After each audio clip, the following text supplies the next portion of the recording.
May nakilala akong OFW sa Dubai na 20 years nang nagtatrabaho abroad. Pero nung umuwi siya ng Pilipinas, parang wala siyang naipon. Hindi dahil maliit ang sahod niya.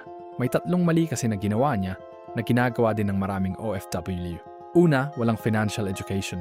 Nung simula ko rin, ganito ang cycle ko. Kumita, magpadala, ulit kinabukasan.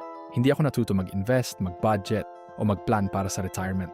Kahit malaki ang kita, hindi ko alam paano palaguin ang pera. Pangalawa, naging utang sa abroad. Credit card, personal loan, lending apps.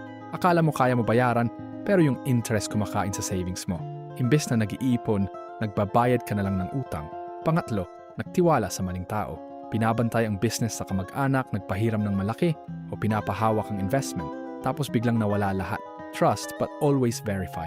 Kung OFW ka o magiging OFW, simulan mo nang matuto tungkol sa pag-iimpok at pag-invest. Follow para sa mas maraming kwento at lessons tungkol sa OFW life. Hindi ito financial advice, personal experience lang.